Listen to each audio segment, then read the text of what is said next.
Happy Monday. Welcome to the Scoop Order Playoff Edition. Playoffs in December in the Horseshoe. It's going to be magical, folks. We're really excited about it. If you guys are not heading to the Horseshoe, make sure you head over to Twin Peaks or Buffalo Wild Wings. They'll both be having watch parties. They'll be excellent to be at.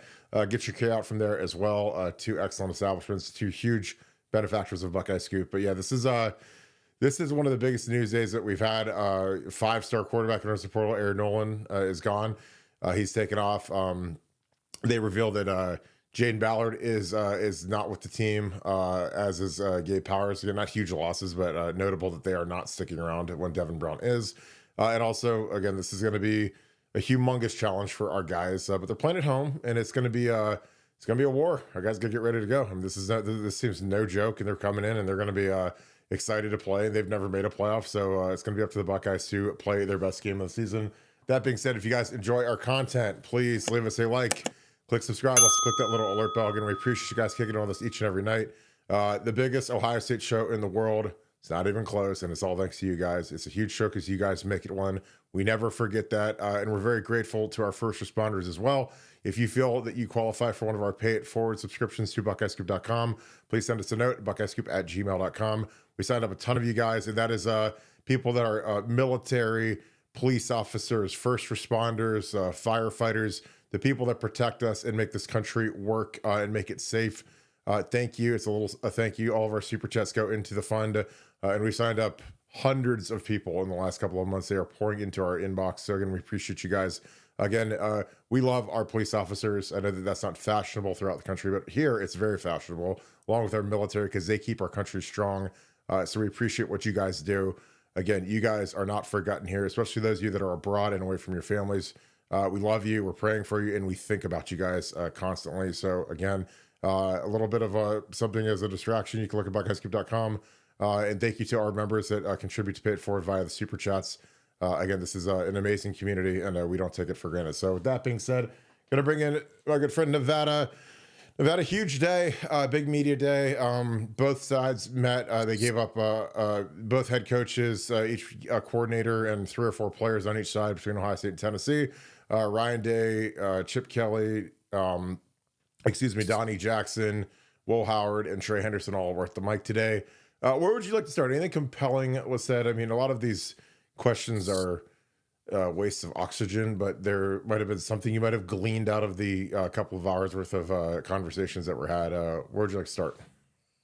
Well, I thought the most interesting thing was that he mentioned that Luke Montgomery maybe rotating in at guard, and that immediately brings to mind the portal and the impact of, we talk about the challenges of being a head coach in 2024 that are somewhat unique to this date and time when you've got instantaneous free agency, portal availability for these players. And so if you've got a young player like Luke Montgomery who is contemplating portaling out, even though you're in a playoff situation, one way you combat that is by giving him playing time. If you feel that he's ready, if you feel that he's close to the guys that you have on your roster, and I think that's the situation that they're in. You could see some jumbo set. You could see some other things where they try to get creative, putting Luke out there on the field, but they want to get him on the field, and that's I think a lot of people are kind of I won't say freaking out, but a lot of people are kind of, I think, overreacting to that. Where to me it's just kind of a natural thing. You've had Tegra, who's been underperforming somewhat, and you've got a guy that you want to keep around. You want to challenge Tegra. You want to do some different things with Luke, and while I'm not exactly excited about an offensive line shuffle, I think bringing him in selectively and see if he can kind of get something going.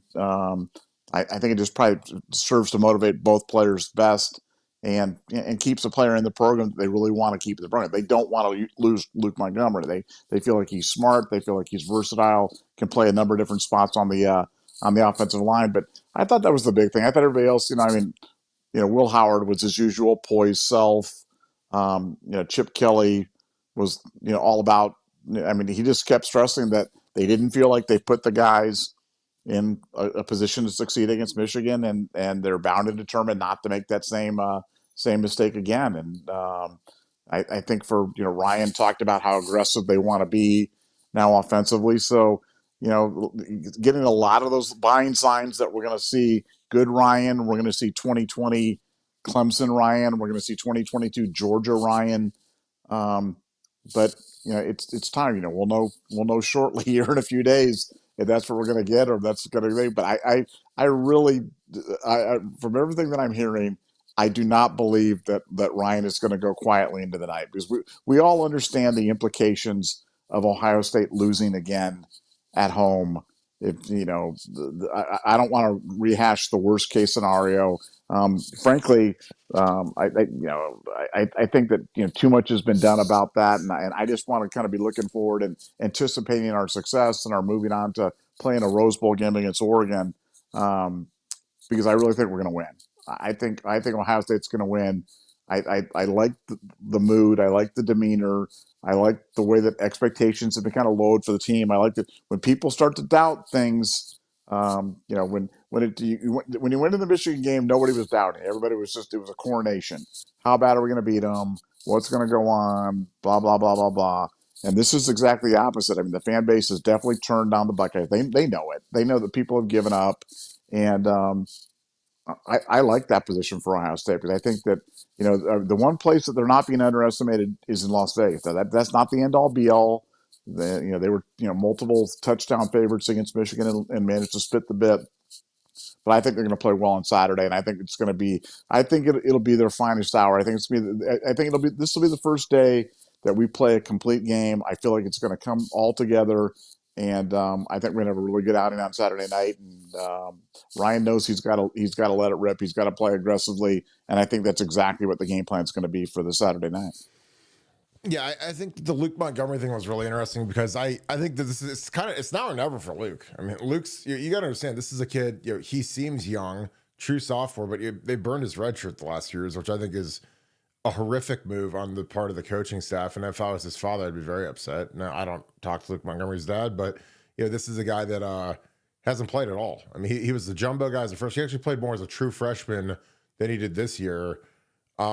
And I think that, obviously his brother's going to Georgia, so that seems like an obvious potential destination. He had Alabama, he had huge offers coming out. And, like if you look at his trajectory, he's kind of landlocked, because, when you look at who's in front of him, you've got Carson at center, you got Tegra at right guard, you got Austin at left guard, and Luke's not a tackle. So they got to figure out, what are you going to do with him? Because, again, the problem with those three guys that are ahead of him is none of them can play tackle. Not at a high level. I mean, you could put Tegra at right tackle if you just hate Julian Sain and want to put him in the infirmary. But you need a guy that can pass block, which is why we're hosting Big Worlds from Nevada and some of these longer, lengthier guys that are athletic and can pass protect. So it's really interesting, because in my mind, it reeks of not desperation, but I mean, this is just the new normal. You got to prove to this kid that he's got a legitimate shot to be in the rotation or start next year, because I mean, if they're not going to bench Tager after the last few games, I don't know. They're probably not. They're just in love with him forever. He's the sacred cow of the offense. So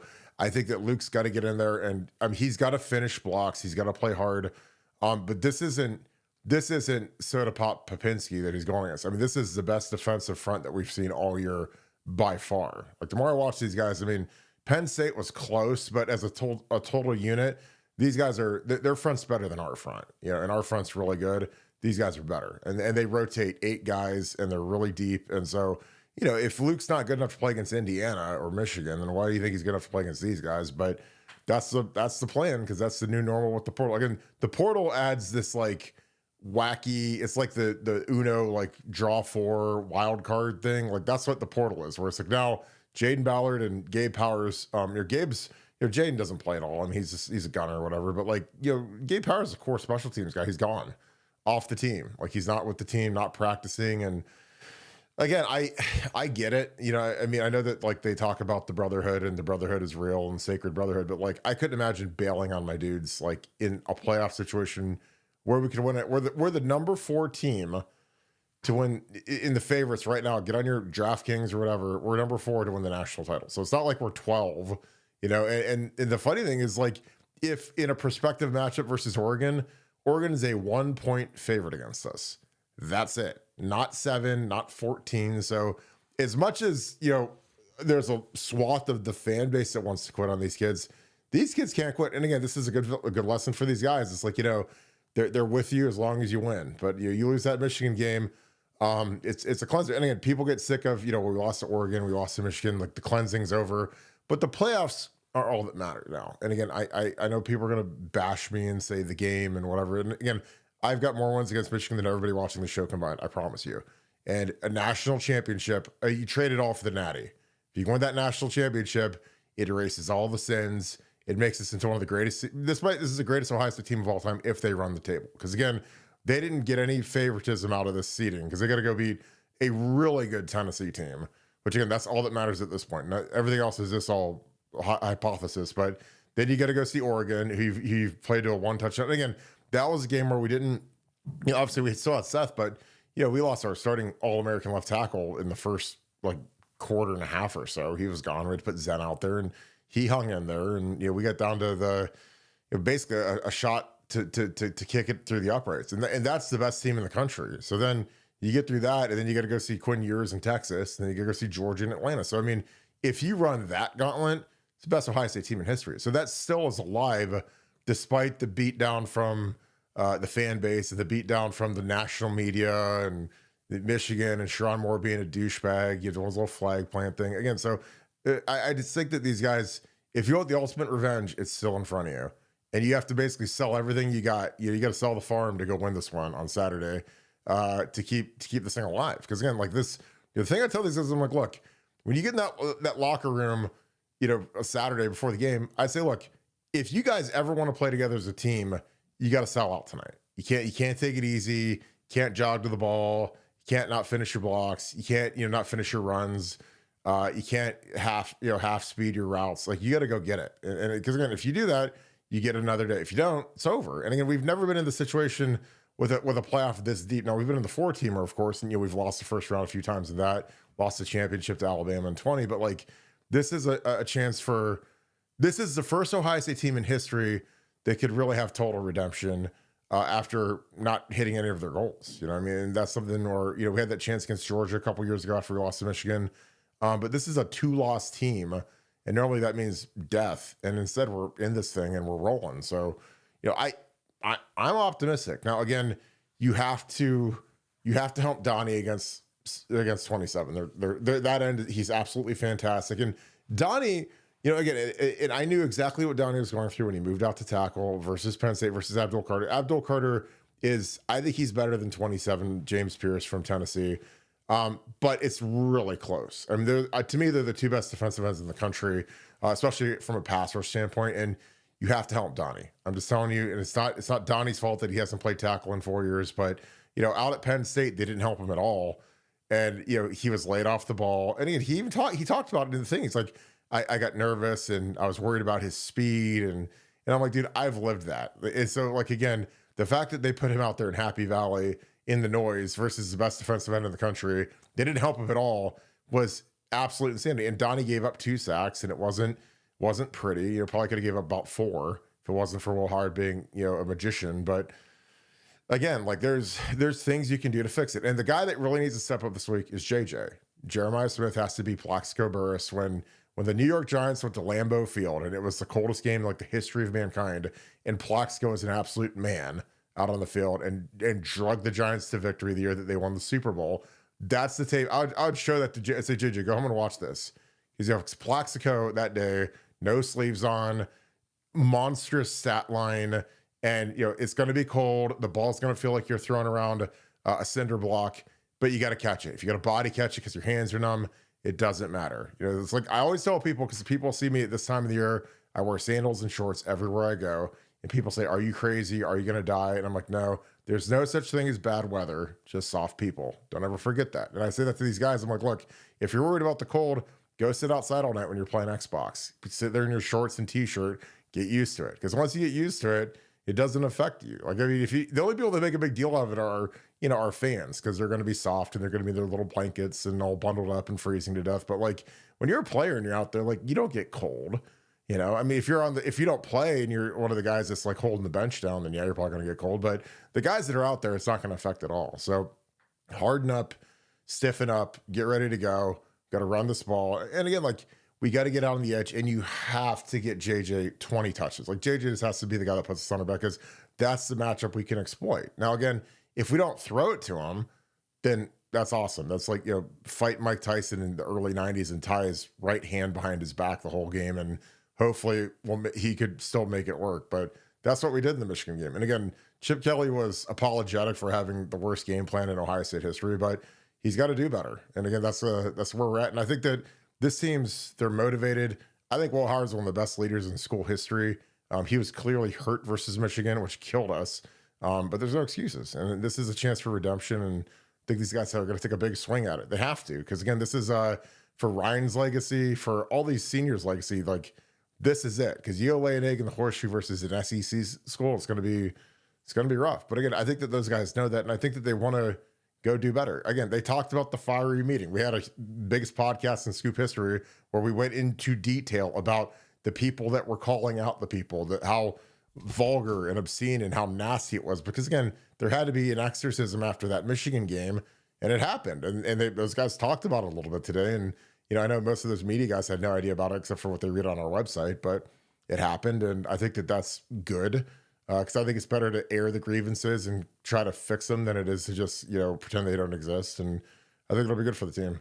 Nevada, as we get into this game week, what are some of the things that you're looking for? We're going to do our 5 keys episode probably tomorrow. The 5 keys, the reasons why Ohio State will beat Tennessee. Because I'm like you, I think that there's, we're favored by 7 points. Like, I know that everyone wants to jump off a bridge right now, but we have a better team and better place. And these guys lost to Arkansas. And, you look at our losses, the Michigan game was a fluke where we missed 2 field goals. If we have a field goal kicker, we win, we feel better.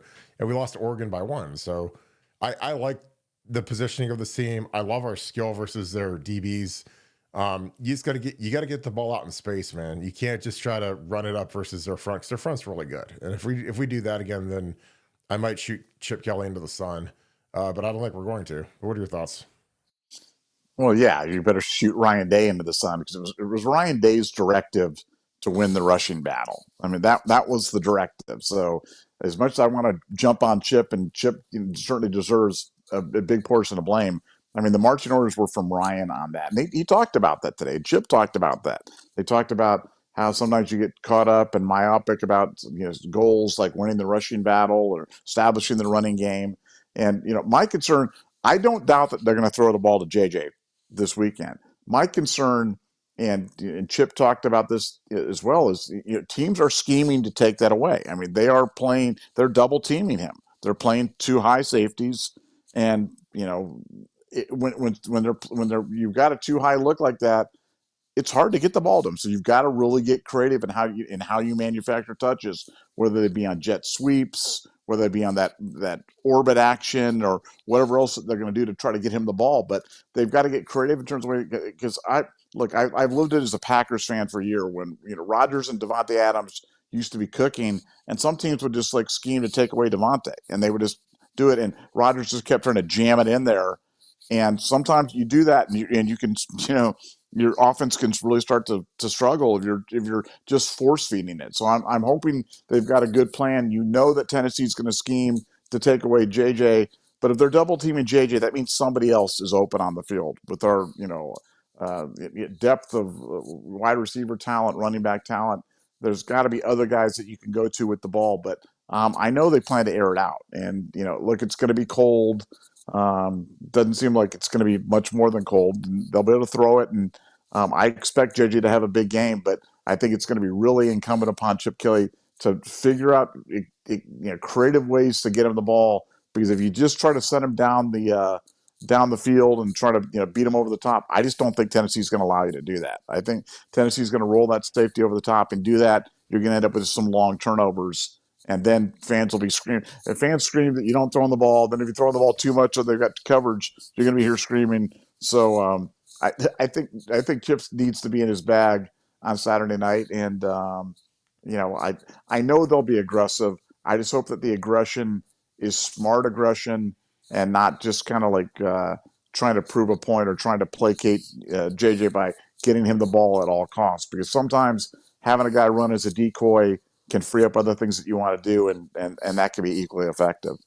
Well, I don't know how this isn't like the Mecca Buca game, because again, we talked about the last 6 games how he's averaged 36 yards a game, and he's a guy that was a preseason, all Big Ten minimum and some All American type stuff, and he's been underutilized. Like if you're gonna take JJ away, then Emeka should absolutely feast, especially if he's in the slot. I mean, you gotta go to work. So I think this is a game where you got to get the ball out quick. I mean, Georgia is the absolute template to beat these guys because Georgia's skill isn't anywhere near as good as our skill. Their quarterback is about the same as our quarterback. Their line is good. They're not fantastic in my opinion. Again, I watched them versus Tennessee. Tennessee's good, but they didn't give up a sack to 27, which I thought was really good, and they got the ball out fast, man. Because again, that's the key with these guys. You can't. If you're going to screw around, you better put 7 guys in protection and hope you can hang in there. But I think you get rid of it fast, and you got to get Emeka involved. This could be his last hurrah. And I think that when you've got a guy who's that good, who's been that underutilized, like it's time to get something out of him. Carnell, because the other, Carnell's a 5-star, and so is Emeka. So it's like, if they want to take JJ away, then they got to figure out a way to feed these other guys. Brandon Ennis has been completely MIA. They don't play him at all anymore. They play 2 and 3 tight ends instead of putting BI out there, which I think is kind of wild. But it's going to be this is a game where you gotta control the ball because Tennessee's they're going to go fast, but I mean they've got that tailback they have might be the best running back in the country. I mean he's SEC Player of the Year and he is physical as the day is long, and they're not going to put it in Nico's hands. Like I promise you, if it's going to be cold and whatever, like they're going to try to run it on us, and if we can stop that, then that's our shot. We have to stop the tailback because he's the SEC Player of the Year. So I mean, it's not going to be some crazy idea as to what these guys are going to try to do against us, but we can do that. I mean, we've been good against the run for the most part. I mean, obviously, we had some busts last game, but I mean, our defense only gave up 200 yards last game, 230 yards or whatever it was. So this is going to be it's going to be on Ryan and Chip, and you have to move the pocket. You have to make it easy on the O-line. Again, I watched Green Bay last night, and I was almost going to screenshot it and put it on here, but some of the stuff that they do with Reed is some of the stuff we need to do with Emeka, where they hand him the ball, the jet sweep, and a lot of those plays, the offensive line doesn't have to block anybody, and it makes the defensive line completely irrelevant because you're getting on the edge right away, and you're making them run to the ball. I think that you go fast against these guys and wear their front out, because I think the strength of Tennessee's defensive line, outside of they've got some really super talented guys, is they've got a lot of depth and they play a lot of guys. I've watched 5 of their games and they rotate guys the whole game. So you could kill the rotation really quick if you go fast. And when the guys are used to rotating and all of a sudden they're not getting a rotation anymore, it'd be like if you're playing a hockey game and all of a sudden you turn off line changes and those guys are stuck on the ice for a whole period. They're going to die. No matter how good they are, if you're tired, again, it's the greatest adage in the history of football and life is that fatigue makes cowards of us all. And if you get those guys tired, they're not the same players as if they're rotating in every 3 plays. So I think going fast is critical. And again, I know that they've been doing that in practice because that's what Tennessee does the whole game. So our offense has been working on tempo in practice against our defense to give them a look at that speed. Because again, tempo is hard to simulate with a scout team. Now, Urban, who was an absolute genius when we were getting ready for Oregon in 2014, he ran 2 scout teams. So it was like every 15 seconds you're running a play just so that the defense can get used to the speed of it. And Urban had those guys lose 5 pounds each, so they'd be a little bit lighter and a little bit more cardio and a little bit less bulk, and it worked in spades. So if we can shut down that offense, I think we can shut these guys down. Nevada, any other no. Yeah, I just want to ask you a question about that because Ryan addressed the tempo question today, and he was talking about. Well, first of all, I'll make a question. I'll make an observation, then I'll have a question. Again, watching the Packers, as I am a Packer fan, what the Packers would do is every time the opposing team would sub, they just run to the line and just go to try to snap the ball, and it's smart. Like it's so smart. Yeah. You just so it's a free play. It's absolutely a free play, or they got to burn a timeout. And it just I don't know why Ohio State doesn't do that more. 1. But 2, Ryan was talking about tempo, and he was talking about how he felt it was important that Will Howard be able to talk to all the other players on the offense and explain to them what the down and distance was and utilization of helmet comms and things like that. What did you think about that? I don't know if you heard that answer today when you were listening to the to the press conference. But what did you think of that answer about you as an offensive lineman? How important was it to you to look the quarterback in the eye or hear about the down and distance or other things like that? And I'm not being flip. I really do want to hear. No. This is a great question. It really is. So this was a big issue with Urban. So when Tom Herman showed up in 12 and Tom was Mr. No Huddle, he was studied Chip Kelly, kind of became a little baby Chip Kelly protege, no huddle guy in Iowa State. That was a radical departure from what we'd ever done at Ohio State. And even more so, when Urban showed up, he'd never done no huddle before. When he's at Florida, he was real big on, he's like, I want Tebow looking at his O lineman in the eyes and staring at the whites of their eyes and giving them directives and that type of thing. And I get that. And more importantly, for like an offensive line, when you're sitting there and you're in the huddle and you're getting the play, like, for me, like I'd get it from Troy, and then I would talk to TJ, TJ Downing, who's my right guard. And, if it was a front side double team, I'd say, okay, hey, tag block, or hey, watch for this or whatever. I mean, you don't have like any turn. You have 3 seconds to kind of remind each other of, hey, watch the twist, or hey, watch the stun, or if there's any jargon that you picked up studying film, or really, studying film is always very important, but what's more important is kind of recounting what's actually happening in the game, because film can be very deceiving. Because, like with Tennessee, they could have a whole different plan. Not crazy, but I mean, they could run a lot of stuff that they haven't ran, or stuff that maybe they picked up on film that maybe Michigan did against us, or Oregon did against us, or maybe Indiana did against us. You got to really pick up on what's going on in that current game. And so that is a deficiency to going no huddle full time. Now, the flip of it is, like, the benefit to going no huddle is that, you don't have as much time to communicate and to kind of rally the troops or whatever. But, the defense not being able to sub is a huge advantage for the offense, because, like I said, those defensive players, the big fat guys, they've got some 330-pound D tackles. They have to run to the ball. Like, that's like one of the big credences in defense. And any of you guys that ever coached defense, that, like, one of the big things is, like, everybody has to rally to the ball, run to the ball, get the running back on the ground, whatever. Like, when you're an offensive lineman, like, you're literally told, when I was young and when I was in the NFL, it was like, run to the ball. And what if there's a fumble? Like, with the no huddle thing with Herman, he was like, I don't want those guys running to the ball. I don't run into where they're spotting the ball, so that we can be up and ready to go. So that was weird, because again, when you're coaching young linemen at any level of football, like, you always teach the young fat offensive linemen to run to the ball in case there's a fumble or someone's trying to, twist someone's ankle under the pile. Make sure you get your running back up. And, when I was a young player, I used to always run to the ball just because it was good for conditioning, and it was something that was a good habit to get into and whatever. But no huddle, you want to run to the spot so you can go as fast as possible. But I totally get what he's saying. And again, with comms, it is a little bit different, but I don't know, man. I think that when you unleash it and you haven't seen it and teams aren't ready for it, like Michigan was a literal fish out of water when we did the no huddle, and we marched right down the field. I mean, we looked like an NBA team that was like predicated, like the Showtime Lakers. They were really predicated on fast breaks and not dribbling. The ball never hits the floor. They just pass it all the way down and dunk it in or whatever, or get a spot 3-pointer. Like, it wasn't dribble around and slow the game down and run a motion offense. It was, let's see how many points we can score and how fast we can score it and that type of thing. And so I don't know, like, I think, because I think you can do both. And I think that no huddle is, I think, much more effective when it's a change up as opposed to it's your fastball, because, when you're, when they don't expect it and you spring it on them, that's when it's more of an issue. Like, if Tennessee, because Tennessee is a big no huddle team, so our defense is getting ready for it.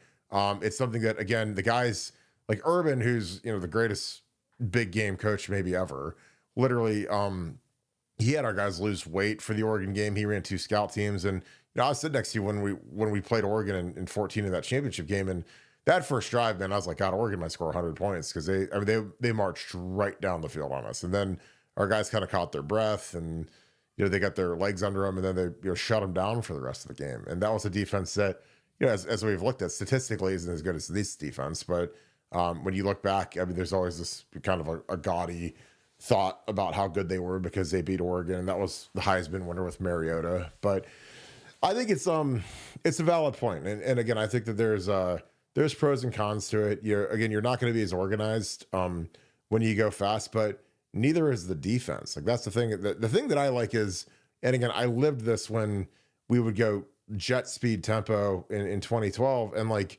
I'd always worry about Norwell and Jack and all those guys. And those guys were in good shape, but when you go no huddle, everyone's sucking wind, but the D line is sucking wind way more because they're used to rotating. So, again, it's like I said, it's like hockey. Like in hockey, when those guys play 30 to 45-second shifts, if all of a sudden they have to take a 5-minute shift, by the end of it, they can't even move. I don't care if it's Connor McDavid, Leon Draisaitl, any of those guys, like they're dead because they're used to rotating because that's what the game is. So I like getting those guys caught on the field, especially when Tennessee rotates heavily. They're kind of the opposite of our D-line, where our D-line, those guys all have to be Ironmen and they play 80% of the snaps like Jack and JT do.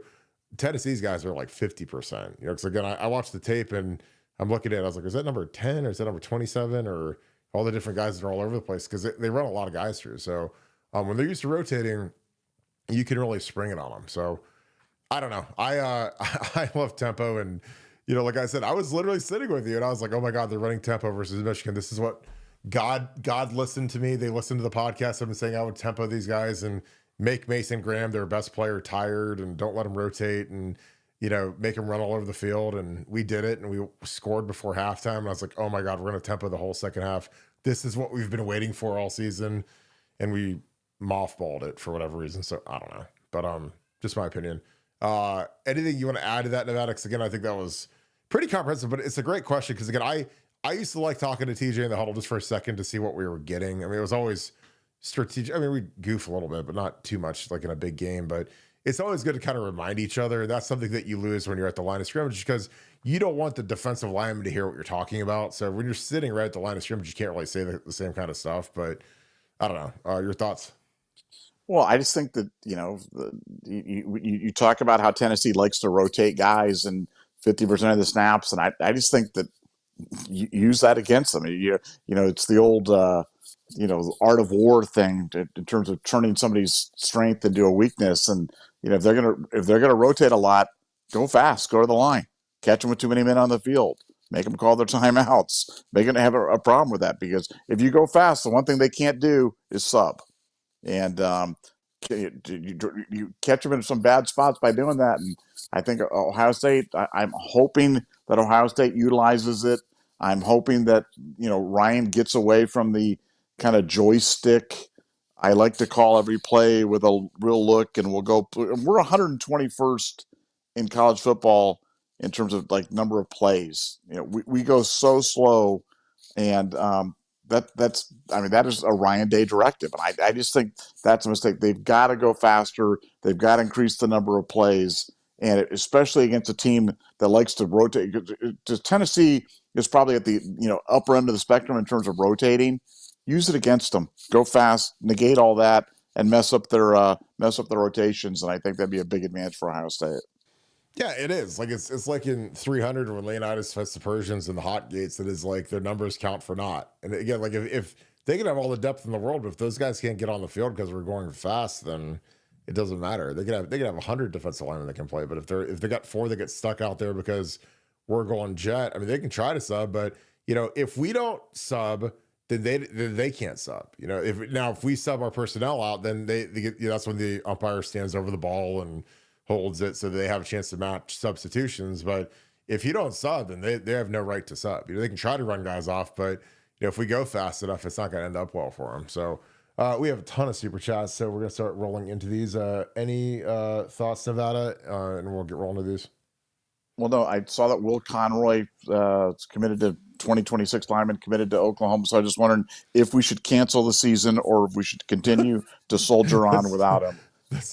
I mean, again, like nice kid, 3-star kid from Ignatius. I'm sure he's a really good player. He's one of Latrell's kids, but it's like, again, it always, if he would have committed to Oregon or something, then maybe it raises that. But like Oklahoma's been a dumpster fire, and again, they beat Bama. I know that they were kind of rectified, but like, I just don't know how you commit to Oklahoma right now. Cause like Brett Venables is like one of the most hated guys in town.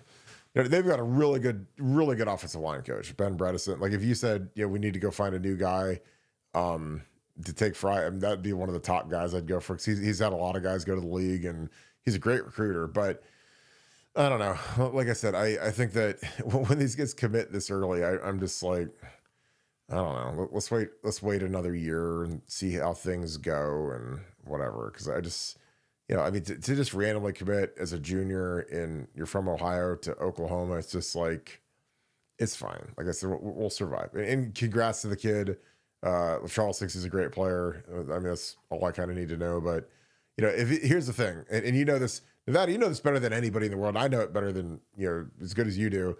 Like, if this kid commits to Ohio State today, the reaction is like a wet fart. Like, there's no excitement. He's an Ohio kid. He's a 3-star. He's from Cleveland. Like, it's ho-hum, whatever. But if he goes elsewhere, then it's like, oh my God, how are we going to survive? I mean, I know I'm right about that, but you've lived it. But am I right? If he commits to Ohio State today, like, what's the reaction from the fan base? Well, I just think the fans right now are just so, just like they're just so desperate for anything. They want anybody in the portal, any commit, just anything to do it, because some people are just broken right now. And Granny Nevada told me a long time ago, sometimes the difference between a disaster and a miracle is just the passage of time. And I just think, just relax, guys. We're getting plenty of O-line prospects in. We got some running back prospects coming. They got Justice Haynes coming in. You got the guy from SC. I mean, we're going to get our portal. We didn't forget how to utilize the portal. We understand. Nobody has done the portal better than Ohio State. Nobody. Maybe some teams have done it as well, but nobody's done it better. And we've got money, and we've got we'll get our guys. So just, in the immortal words of Aaron Rodgers, relax. RELAX, relax. We do the portal the way Nevada does Turkish soccer wagering, so it's pretty good. Oh man, just relax, just relax, just relax and go take a nap and say a prayer. Just relax. It's a win. It's a win.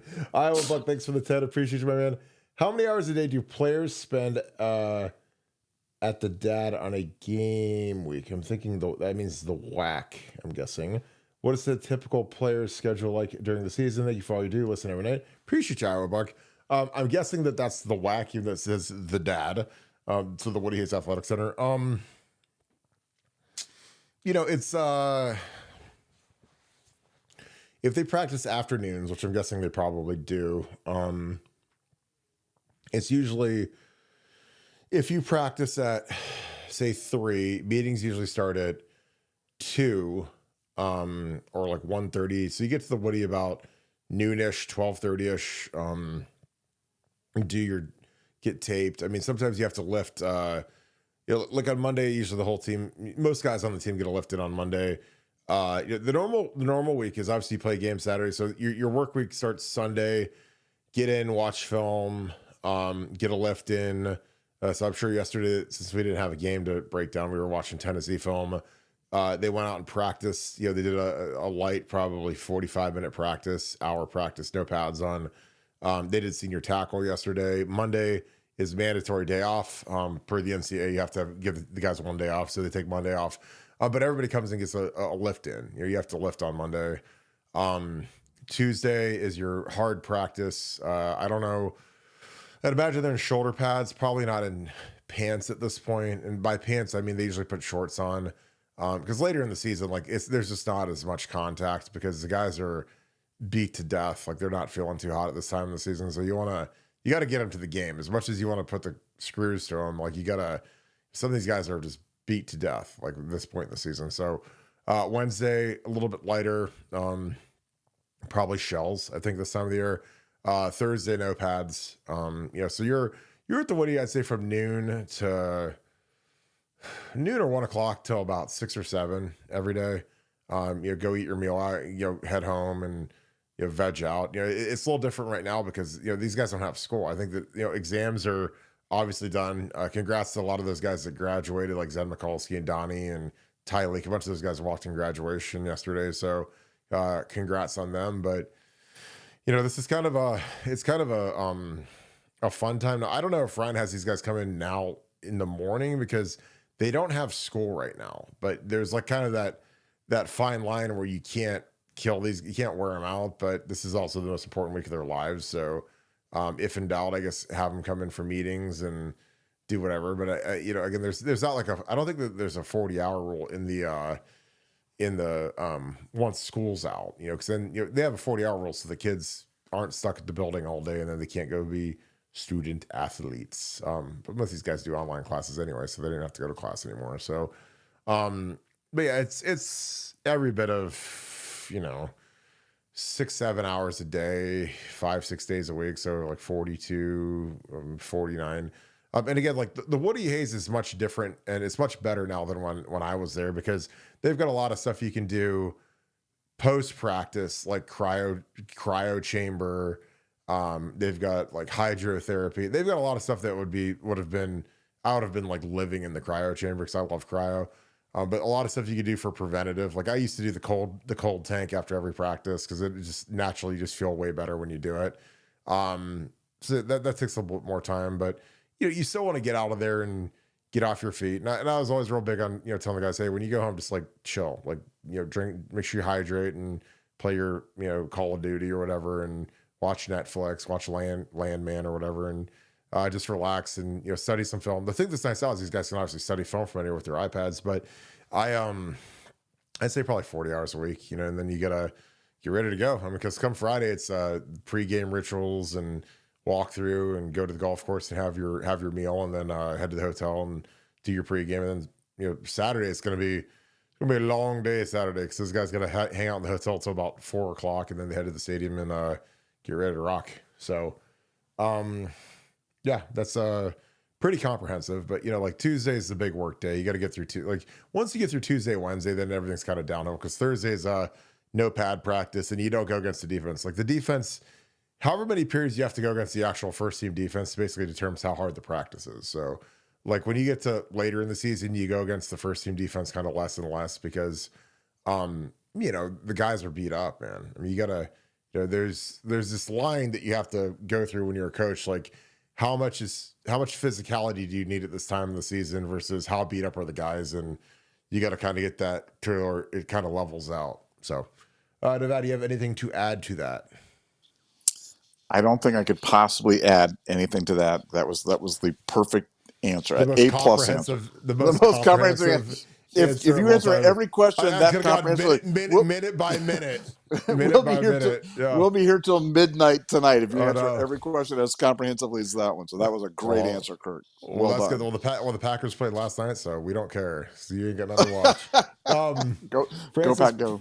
Go Pack, go. Francis Plumix for the Deuce. Thoughts on 4 wide receivers to keep them in dime to open up the run? I've been saying it all freaking year. I would love to play Brandon Inniss a lot more than G. Scott, and I don't know why we don't.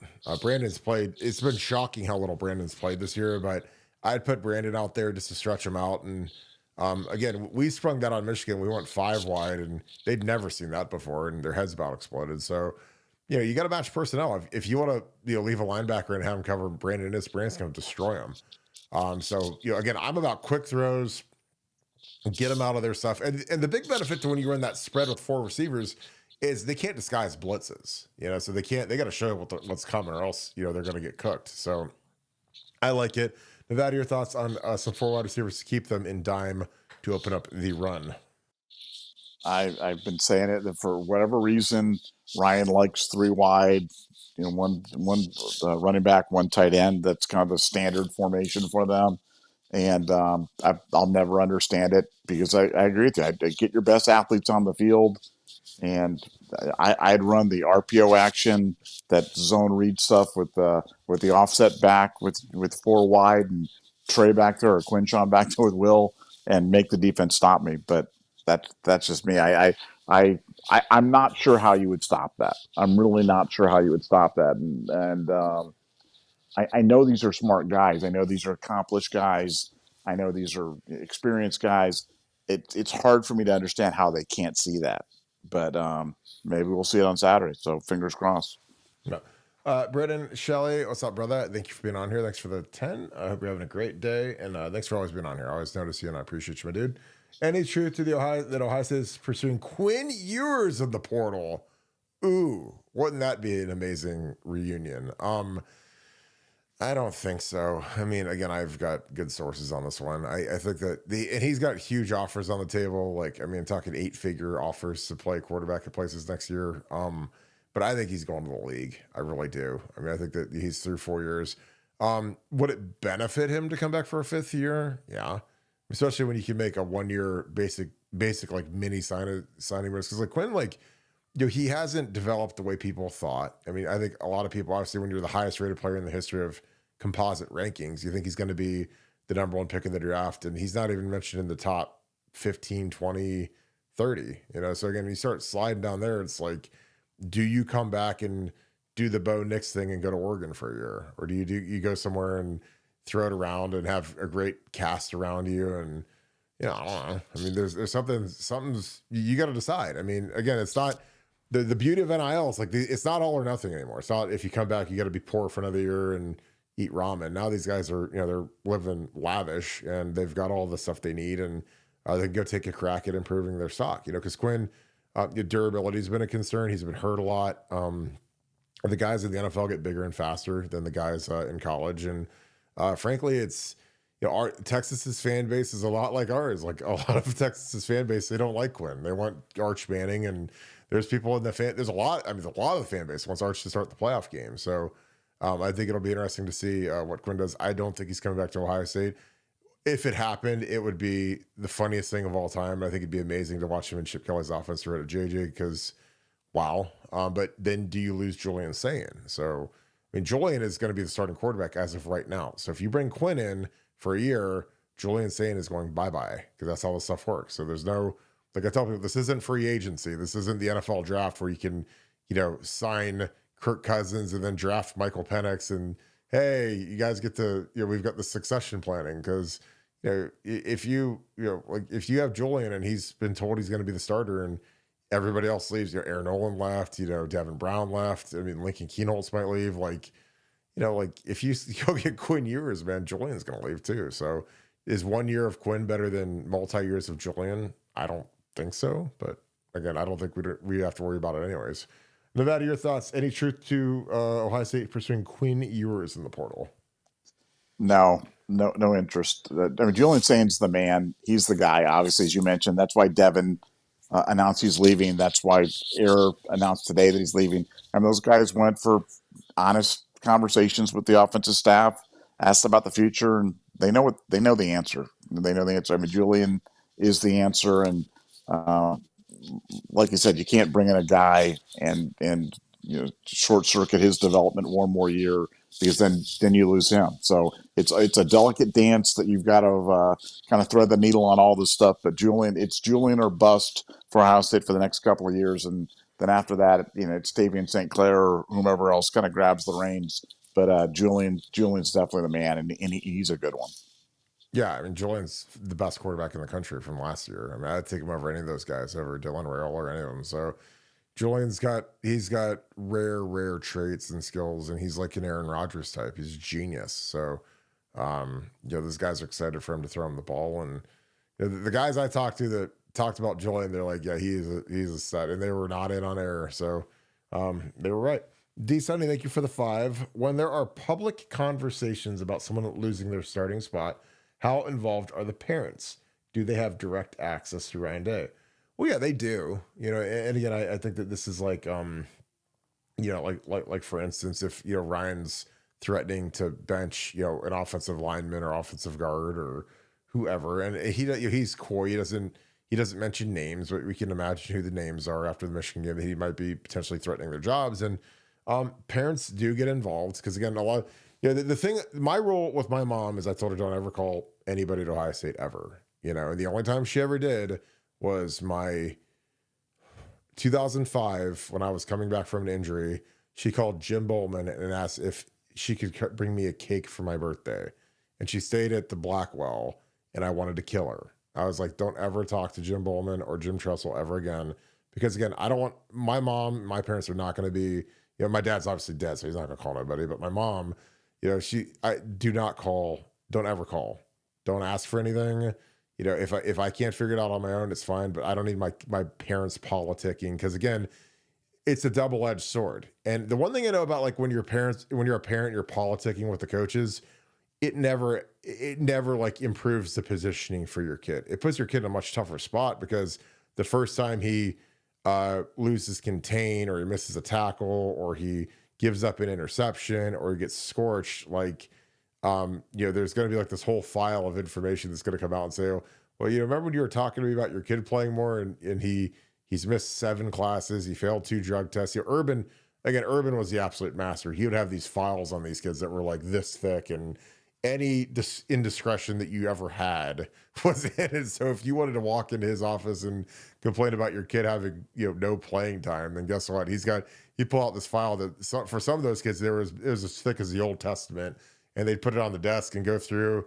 Well, he cussed out a tutor, and he was late to a workout, and he's 17 parking tickets, and yelled at our performance stat, whatever. Like, I mean, they have these files, and it never ended well. So, my advice to the parents would be to stay away from it unless you're, I don't know.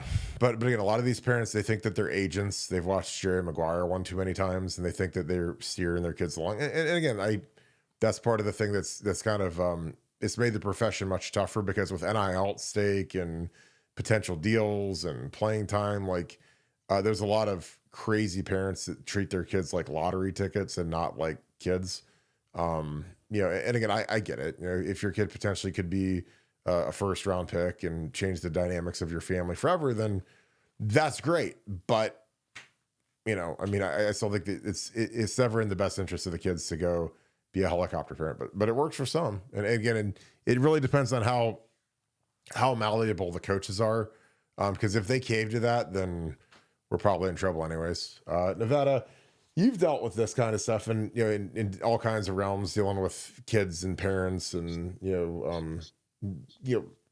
all the different sports you've been in, where you've owned teams and you've helped run teams, and you've dealt with kind of the crazy agents, and how does this help? And again, the question is from D. Sunny, and again, I appreciate you about this. It's a great question. He says, when there are public conversations about people losing their starting spot, how involved are the parents? Do they have direct access to Ryan Day or any coach? What are your thoughts? Yeah, they do have direct access. But I would tell you, for anybody who's out there that's got young kids, or anybody that's got a kid that's a college, whatever, don't talk to the coaches. You think it's going to do something good. It never does any good. And coaches, it will actually be a black mark on your kid if you're one of those parents, because they know, everybody knows, oh, great kid, great there, but parents, bad parents. And that it's a something. It's like, it's a skill set, much like, being a good hitter, or being a great skater, or being physical, or being strong. Bad parents is a negative trait that you don't want to have. And generally coaches associate the more involved you want to be with your kid, the worse of a parent you are. So I'm just telling you, coaches don't like it. You may think it's great. You may think they really don't want to hear from you. And it's funny. I have a daughter. Do you guys know that it's at a boarding school, kind of a hockey boarding school, and they told us first thing, they're like, parents, we're glad to see it, these things, but we really don't want to hear from you. And it's like they just put it right out there. They said, we don't want to hear from you. So my advice to you guys is, if you're thinking about calling the coach, don't do it. It's not going to do any good, and make you feel better. Probably going to hurt your kid.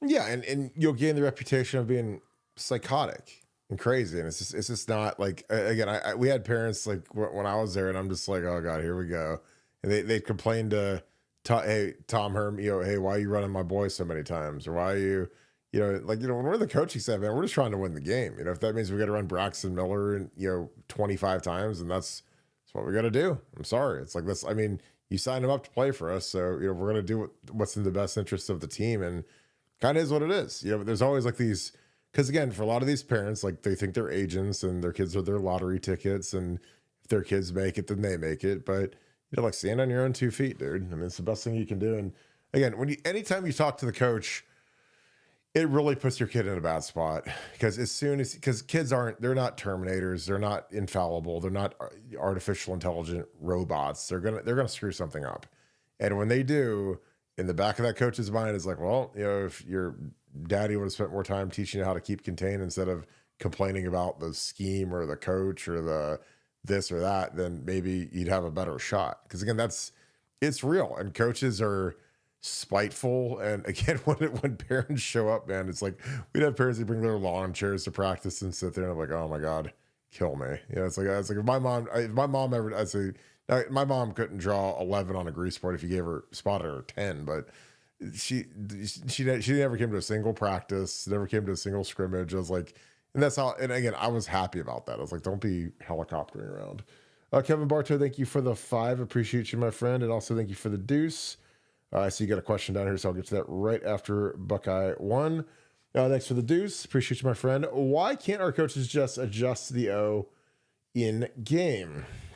Well, they can, and they usually do, and they have done it. But again, I think a lot of this stems from the Michigan game, and in general, they've been really good about adjusting stuff. But the Michigan game was just such a black eye because of the insistence on running in the middle of the field, which running right between the tackles that, with the best players on our team versus, or excuse me, the worst players on our team versus their best players. So it was a bad matchup, and it just it splintered, and it just didn't, not getting JJ involved. And like I said, I know it's tough because I know that they're taking him away, but then get Emeka involved, get somebody involved, like throw some of these guys the ball. Because we've got 2 first-round wide receivers, so it's been strange. But again, I think that there's going to be a lot on the line versus Tennessee, and these guys got to put a big foot forward. This is a huge week for the program. Nevada, your thoughts? Why can't our coaches just adjust the O in game? Well, I echo your sentiments. I think they've generally done a good job. They just didn't do a good job last game. I mean, and they were bad, and the plan started out bad, and it was bad in the middle, and it was bad at the end. And I'll go to my grave never quite understanding exactly what happened, but got to move on, move forward, and we've been a good second half team this year. We've been a good second half team offensively, good second half team defensively. I'm sure they can do it again, and I'm hoping to see a big effort on Saturday. All right, Kevin Bartow, thanks for the 5. Cam Hayward said he wouldn't give back any of his 4 wins against Michigan in exchange for a national title. The hate is that deep. Well, to say that you wouldn't give up 1 Michigan win for a national title, that might be a little rich. I mean, again, Cam is turned into, and I knew Cam was good. Again, he was a freshman when I was a senior. I used to give him a ride home all the time back to the dorms when I was a senior captain, and I thought that was a nice thing to do. He didn't have a car, ride home. Now he's going to end up being an NFL Hall of Famer. He's going to have his number retired by the Steelers. He's like one of their all-time greatest players. Cam Hayward is one of the greatest players in the history of Ohio State and Pittsburgh. Walter Payton Man of the Year.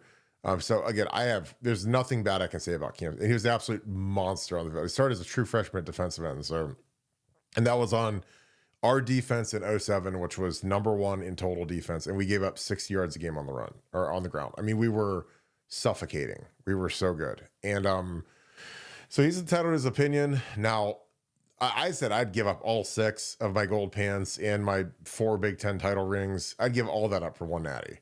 Because again, because here's the thing I'll say to Cam, I was like, well, we could talk about this when we have our Big Ten championship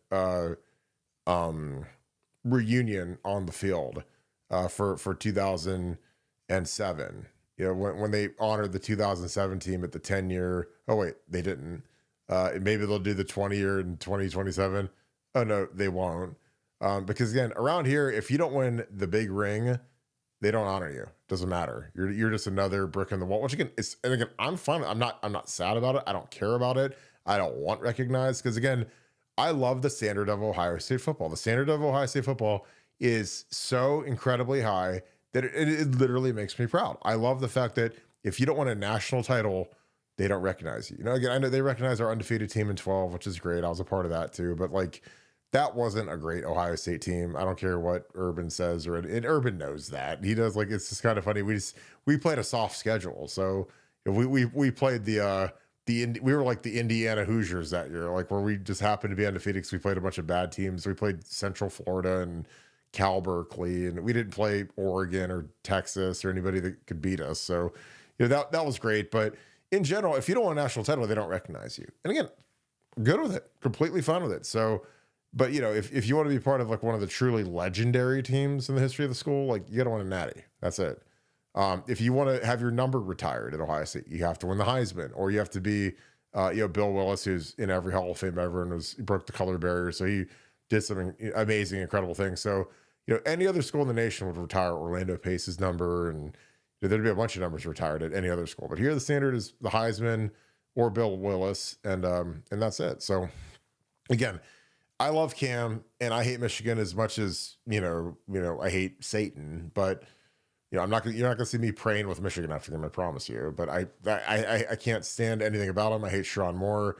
They mock us. They plant the flag, like that's their little thing they do, and they hang their flag up in the building. So it ain't sweet with Michigan with me. But I would give all my gold pants back to win a national championship.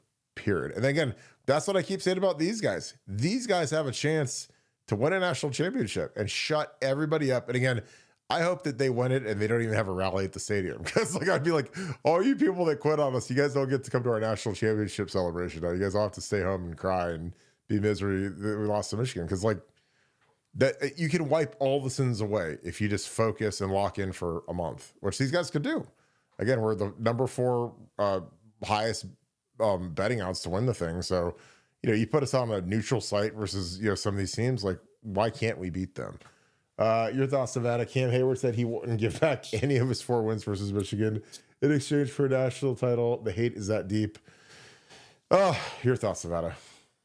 Yeah, I mean, look, I think that's what's great about everybody having an opinion, is that you're entitled, and Cam is certainly entitled to an opinion as one of the great players to ever play at Ohio State. I don't agree with it, but I didn't play. You didn't agree with it. You do play, but like I said, you ask 100 people, and you might get 100 different answers on that question. But hey. Like I said, I hate Michigan just because I hate their fan base, and I think the game has certainly changed. But I believe me, I'm counting the days until we can shut those guys up, and our time will come again. This stuff is it's cyclical, and we'll get them for sure. Well, I mean, like, to me, it would be like if Cam, if you say, Cam, would you rather give up all your wins you've ever had against the Browns, because Browns Steelers is the biggest rivalry in football, for a Super Bowl?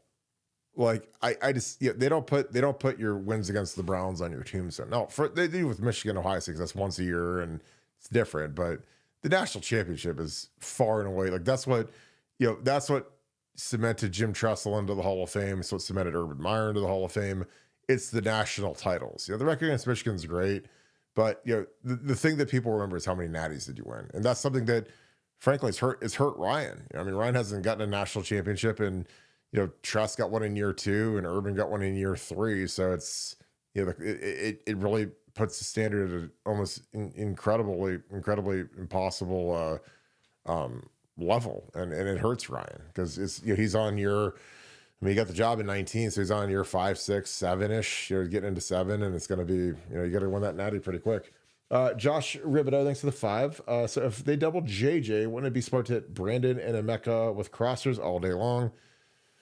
Yeah, put those guys in the slot and let them eat. I mean, I'm telling you, get the ball out quick versus this front, and I think that's the recipe. It's like, I think Emeka should have a huge day. I'd hand it to him, get him involved. Again, he's got a lot of gas left in the tank, so we haven't used him the whole second half. So if Emeka is the MVP of the game, then that means we're going to win. What are your thoughts, Nevada? Yeah, I'd do a kind of what they do with JSN against Utah in the Rose Bowl, and I'd put Emeka in the slot and just abuse him, or I'd move JJ around. Put JJ in the slot, and I mean, just create some matchup nightmares. Find different ways to get him the ball and let it go. But yeah, if I'm betting player props, I'm definitely betting the Emeka over thing, because I do believe that Tennessee's going to scheme to take away JJ, and they do that. Emeka should have a huge game. Yeah, I mean, like I I said last week we should put JJ in the slot, which again, I know it sounds crazy because he's 6'4". Trust me, I get all the math, 6'4", 220. Why would you put that in the slot? But it's like the Patriots did that with Randy Moss because they got nothing but too high when he showed up, and all of a sudden they're just like, well, why don't we put you in the slot and just have you run right down the middle and split the safeties? And then he's like, okay, and he did that, and guess what? He torched cover two. So I mean, you got to beat the two high safety somehow. So it just depends on what you want to do. I mean, but you got to figure out a way to get JJ the ball because again, like there's it's like you don't know that you watch football every Sunday, and like Justin Jefferson still somehow gets off when everybody in the world's trying to stop him, but that's just the name of the game. Josh Ribido, thanks for the 5 again. Like it or not, we were built like a Southern team. Get by Tennessee and watch out once we hit the warm weather. I think that means that we're like more of a finesse team, maybe. But like when I think Southern teams, I think of Georgia and Bama and Texas, and usually pretty physical he's teams. Saying we're a dome team. Yeah, but I mean, Southern teams are all playing domes. Most of them don't, right? No, but I think that's what he's saying, though. I think he's saying that we're a dome team that we're built to high speed, high finesse, better weather inside. It's the old Gene Smith argument about playing the game in the dome instead of playing in Columbus Stadium. But no, I mean that is the thing. I mean that's kind of the reputation, and I think there's a little bit of thing to that. I do like the fact that Tennessee's running back's terrific. I know they run the ball, but we're really good at stopping the run. I mean so we've talked about Jack and JT. Jack and JT may not be the best pass rushers in the world, but they are elite, A+ against the run. And I think it's strength against strength, and I like that. But I think Saturday's good. They're gonna have a good game plan for the weather, so I think we'll be fine. Yeah, I agree. I mean, I don't, Southern team, like dome team, I get. Southern teams, I don't. Yeah, like if we get by Tennessee, then we go to play in the Rose Bowl. Like we can beat Oregon. Why can't we? We were close to beating them last time, and we were literally 1 second away from kicking a field goal and right in the middle of the field to beat them in Outson. So I give us a shot. Sean, thank you for the 5. Appreciate you, my friend. Heartline interviewing day on thin ice if this game goes sideways. JJ Smith and Caleb Downs are gone, right? Nevada. Is all that happening? No. I think we're gonna be okay. We're gonna be okay. I know it seems like it's there's somebody put on the board today that everything that we haven't had any good news at Ohio State football. They're just talking about how bad it is, and I'm just like, man, we have high class problems, man. Because my God. I mean, I know the Michigan game was bad, but like, overall the program's still in good health, and we'll survive whatever happens. But I'm glad that the players are resilient. They seem like in a great frame of mind, and I actually love questions like this because it just shows where a portion of the fan base is. And I think when that happens, that's when Ohio State rises up and plays their best football, as opposed to when they're getting all the flowers and the accolades. And this is think about you guys. Not that I would say, but like in 06, you guys were like, oh, the greatest team of all time. You beat Michigan in the 1-2. Going to the Florida game. It's where are you going to go for your vacation? What size you want your rings to be? It's like sledgehammer right to the forehead. Awesome. Yeah. Great. So nobody's doing that now. Nobody's out there picking out national champion rings for Ohio State now. And frankly, I like that. I like that spot for the Buckeyes, and I think that's going to inure to their benefit. Yeah, like I said, I think you learn a lot about these guys after a loss. Like again, I don't like losing is only bad if it ends your like if we lose this weekend, it's bad. It ends your season.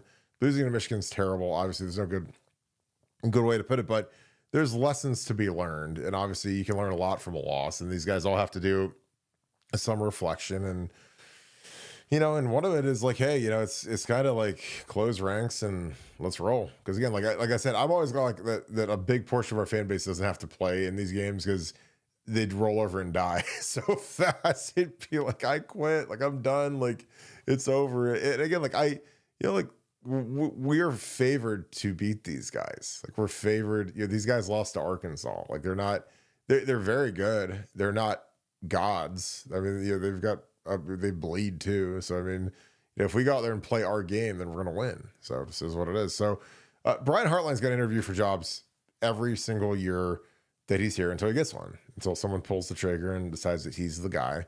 And again, he should. Again, Brian, he needs as many, he needs to take his cuts and get out there and go, work on the interview thing, sit down across from an athletic director and a board of trustees or whoever's running, a search committee, whatever, and just get better and better. It's like, obviously a huge part of it is your reputation and what you've done, but you got to crush the interview to get one of these jobs. Now, he was never going to get West Virginia. West Virginia is way too big of a job for Brian Hartline at this point. And again, I'm not denigrating Brian, but Matt Campbell's up for that job and Rich Rodriguez is up for that job. I mean, those guys they've won big at major places. And Rich Rod's like the hometown king. And he's the guy that, if you want to get the locals all riled up and excited again, like when he was at West Virginia, like they were a problem. They had Pat White and Slayton, and they were one of the teams that we needed to lose. And thank God they lost when they lost to Pitt.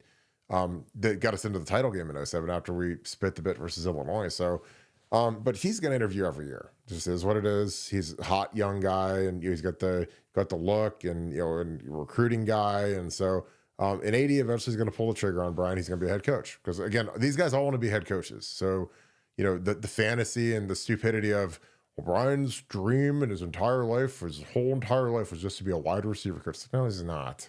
Like, get out of it. Like, nobody wants to be stuck in. He's a middle manager right now. If you're a guy like Brian Hartline, I know Brian better than any of you guys do. He doesn't want to be a middle manager. He wants to be the CEO at some point. He wants to run his own show, because when you're sitting in that office every day and you're under Chip Kelly and under Ryan Day and whoever, you always have fantasies of like, well, what if I got to make the call? Like, what if I got to make the decision? What if I got to get my staff? How good could I do it? Because again, like right now, you're just a serf. You're doing what they tell you to do, and he's very good at what he does. Again, I'm not denigrating. He's been the best recruiter we've ever had. But eventually, you always, when you're sitting in there, you fantasize about building your own program. What if and again, his ultimate goal is to be the head coach. So, would they ever promote a wide receiver coach to be the head coach at Ohio State? No. I mean, you got to go out and prove you can be a head coach somewhere, in general. And obviously, Ryan was in a different predicament, and Urban retired, and they handed the keys to him. But in general, you got to go out and prove you can be a dynamic coach like Urban did. Urban went to Bowling Green, which was a dumpster fire, and then he turned it around and made him really good. Then he went to Utah, then he went to Florida, and came here. So he's going to interview forever. Ryan's always going to be on thin ice until he starts beating Michigan, unless he runs the table in the playoffs. Or he's got to get at least 2 playoff wins. And if he beats Tennessee and Oregon, then he's in good shape. But otherwise, it's just it's just tough. It's a tough job. No name next to the 5. Thoughts on Ryan going sleeveless? He will be so cold he won't be able to overthink. Love the show.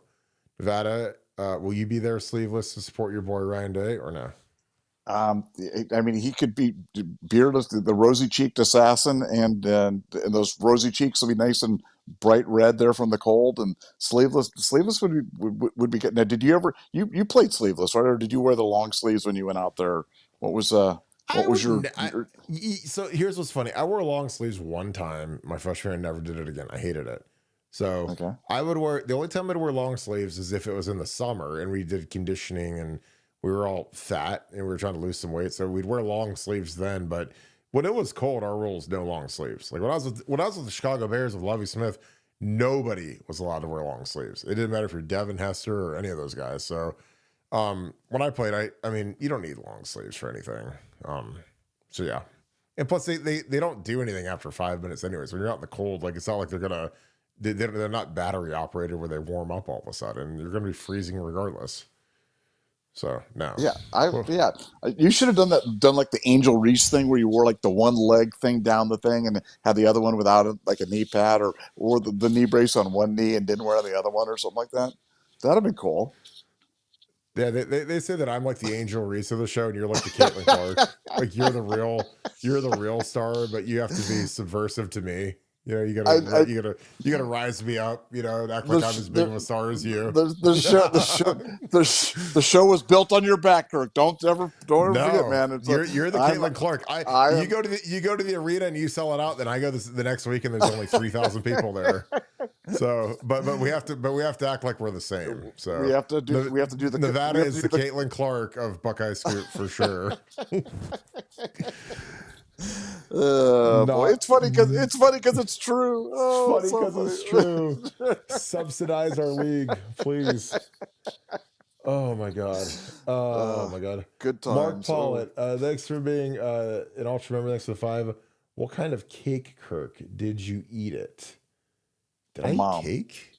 From Mom. Oh yeah, she got like German chocolate cake, and I love German chocolate cake. It's my favorite. Oh yeah. Oh, that's the best. Yeah, that is the best. It combines the greatness of German engineering with the luxury of chocolate. So you can't really lose there.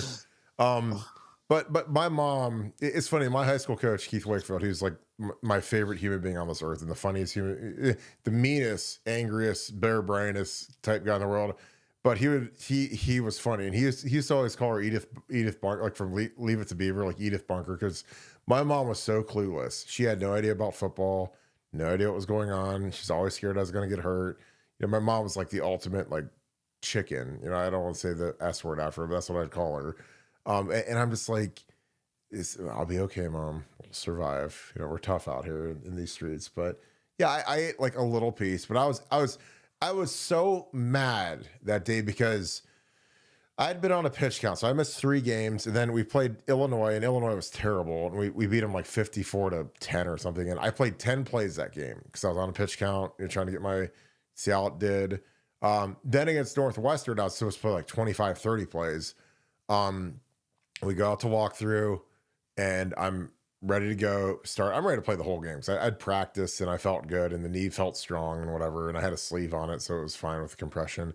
And Joe Bowman walks up to me, and he gets Alex, and he's like, "Hey, we're going to start Alex, and you're going to come off the bench and get your 25 plays in." And I'm like, I was livid because like I hated coming off the bench. I mean, there's nothing in the world I hated in this life more than coming off the bench. I did not want to come off the bench.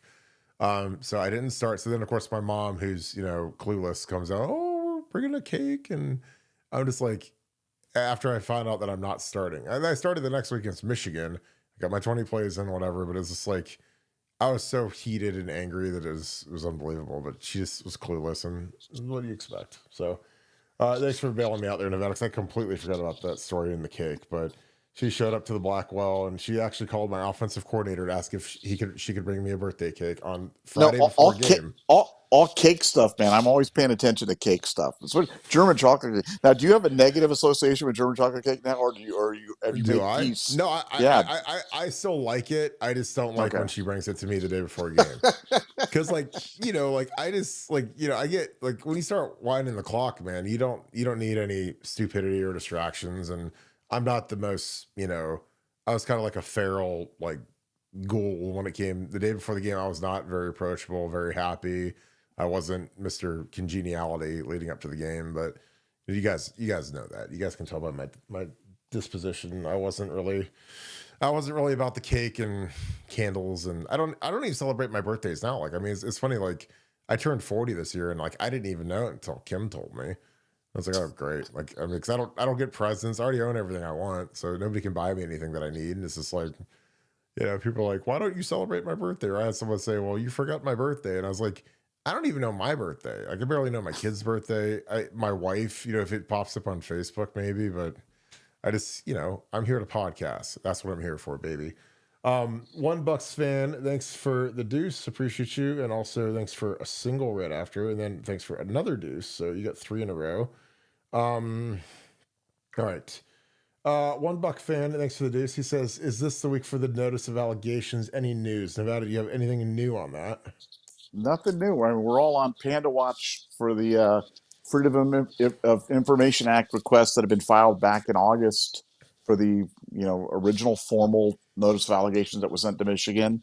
There was actually, you had to pay hundreds of dollars to Michigan to get them to fulfill your request. They said that it would be middle of December. So, I mean, it literally could be that could drop any day. And the good news about that when that drops is everybody's going to get to see the notice of allegations, and everybody's going to get to see why Michigan hasn't settled this case yet. Because for the people, I keep getting asked the question, well, Michigan's acting like they know and that this is nothing, and they would. I said, well, if that's true, Why haven't they settled it? If it's nothing, why are they in the 1% of cases that are going to full hearing? And that could, if they settle tomorrow, then you can say, okay, Nevada, here's this, they settled, blah blah. But that ain't happened yet, and it's going to full hearing. There's a reason for that. It's because the NCAA wants something from Michigan that they are not willing to give up voluntarily. It's going to have to be taken from them. So, but we'll all see shortly. It could be any day, but I do not have anything new on that. But I do expect that to drop momentarily. Yeah, I mean, you've made the point about them not settling a million times. Like, why would you not settle and get this thing over with before you get all this hype of Bryce Underwood showing up in this next season? And like, I mean, if there was something on the table that was desirable, I'd have been like, cancel the season, let's cancel this bowl game and take the bowl ban right now and not play Alabama and do it. But what's on the table is something much more severe, obviously. And if any of you guys have ever studied the legal system, it's clear as day that that's what it is. Cordero Jackson, thanks for the 5. They asked Chip Kelly about why shade away from the quick game, and he had no words for it. Come on, man. Nevada, any thoughts on that? Yeah, well, that's because that's a Ryan Day joint. I mean, Chip is literally the master of speed football. He's the guy who literally invented the concept. So you know how much, how he feels about it. And but what can he really say when the guy that he works for now likes to joystick it and likes to have that extra little input at the before the play's called. So he's kind of in a dilemma there. All right, this is why the show is amazing. Ranjit Soy, thanks for the 5. This is amazing. He said, no, German chocolate cake was invented in the U.S. by an English American chocolate maker named Samuel German. Nevada OH. Ooh, IO. Very Did you nice. learn something today, just now? I did. I mean, I love German chocolate cake, dude. Now, does your mom make the homemade one, or she make it like the store? She like store bought. It's not store bought, but it's Kim always dogs her out because it's like it's like the box thing, like the thing that's got like all the hydrogenate. Kim's a dietitian, so she knows like hydrogenated oils and all the stuff that like it turns out like if you eat enough of it, you should be dead. I should probably be dead by now based on what I was fed when I was growing up, but. Again, it always tasted great, so I mean, I wasn't mad about it. So, no, are you sad that you learned that German chocolate cake wasn't invented in Germany? Yeah, that kind of bums me out. But I learned that West Virginia wasn't what John Denver was singing about either on the thing, and that bummed me out too. So, well, it reminds me of like one of the greatest things of all time that bummed me out was Chilean sea bass, which is like one of the most delicious fishes in the world from Chile. At Tao in Vegas and all the Tao restaurants, they have the Chilean sea bass is literally the best tasting thing I've ever eaten in my life. Chilean sea bass. And like I found out that it's actually called, what is it? The Patagonian toothfish is the real name of the fish. It's not really a sea bass. It's not really from Chile, but the name Patagonian toothfish is so repulsive that they changed the name to Chilean sea bass. Like some genius figured out that, hey, if this tastes pretty good, if we give it some crazy name that actually sounds decent, it might sell. And it's like one of the most expensive fishes on the menu usually. So, again, the more you know. And I found that out. Thank God that like the waiters and waitresses that work at Tal didn't tell me that. Thank God. But like, I don't know who told me that, but I was like, man, I love Chilean sea bass. That's so good. He's like, well, do you really know it's called Patagonian toothfish? I was like, ew, that sounds gross. Terrible. All right. So as much as we could go on, Nevada. Let's take this thing into the night. Any final thoughts? No, I just thought interesting day. Certainly portal activity going hot and heavy. Ohio State's offering multiple other offensive linemen. They're bound and determined to get a couple of offensive linemen in the portal. What that means for Josh Thompson, what that means for all-world Reno boy, not exactly sure, but they're gonna get somebody. they're gonna get somebody in the portal, and then we'll all rejoice when that happens because we'll finally have some good news again in this sea of despair that has been Ohio State football. So stay strong, fellow Buckeye fans, and I'm gonna go get German chocolate cake. I'm gonna go make a German chocolate, not from scratch.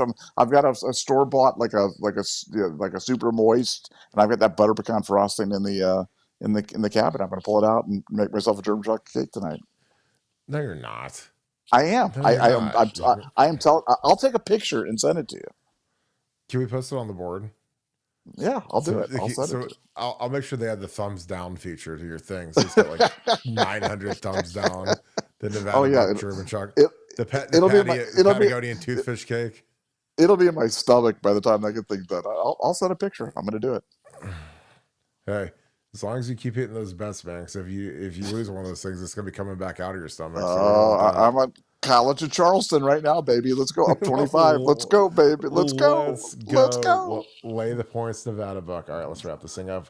That being said, I appreciate you guys kicking with us as always. Again, another huge show, another great show. Thanks for being an awesome audience. Thanks for being a part of the chat. The chat was lit. Thank you to all of our moderators and our guy Steely, Beth, and Karis, as always, all the crew in here. My dude Madamus Prime, all you guys, appreciate you guys kicking it with us each and every night. Thank you to all the super chats going into Pay It Forward.